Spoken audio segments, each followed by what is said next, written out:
সাধারণ ভোটারদের সঙ্গে লাইনে দাঁড়িয়ে ভোট দিলেন বাঁকুড়া লোকসভা কেন্দ্রের সিপিআইএম প্রার্থী আইনজীবী নীলাঞ্জন দাশগুপ্ত।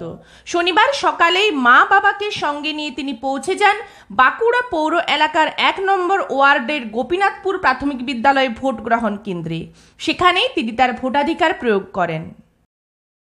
পরে সিপিআইএম প্রার্থী আইনজীবী নীলাঞ্জন দাশগুপ্ত গণতন্ত্রের উৎসবে সকলকে অংশগ্রহণ করার আবেদন জানিয়ে বলেন, নিজের ভোট নিজে দিন, নিজের পছন্দের প্রার্থীকেই ভোট দিন। তবে এখনো পর্যন্ত কোনো অপ্রীতিকর ঘটনার খবর তার কাছে নেই বলেই তিনি জানিয়েছেন। এরপরে বেরোবো, সমস্ত যেখানে যেখানে অসুবিধে আছে সেখানে পৌঁছবো, যেখানে কর্মীদের কোথাও অসুবিধা হচ্ছে সেখানে পৌঁছবো। সারা দিন ধরেই আজকে প্রোগ্রাম, 7টা বিধানসভা, সেইভাবেই চেষ্টা করছি যেখানে প্রয়োজন আছে সেখানে পৌঁছবার। না, এখনো অবধি সেরকম কোনো খবর পাইনি। ভোট নিয়ে বলবো যে সাধারণ মানুষকে বলবো যে আপনারা নিজের ভোটটা নিজে দিন, নিজেরা পছন্দ করুন নিজের পছন্দের ক্যান্ডিডেটকে, গণতন্ত্রের উৎসবে সামিল হন। সকাল থেকে দেখছি ভিড় আছে, সমস্ত বুথগুলোতেই ভিড় আছে, আস্তে আস্তে জমছে ভিড়।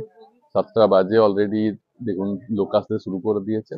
এটা মানুষের তো গণতান্ত্রিক অধিকার, সেখানে তারা সেই অধিকার প্রয়োগ করতে আসবেন এবং সুস্থভাবে ভোট দেবেন, এটাই প্রার্থনা করি।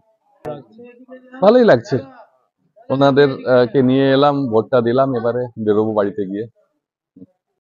ব্যুরো রিপোর্ট, দক্ষিণ বাঁকুড়া দর্পণ, বাঁকুড়া।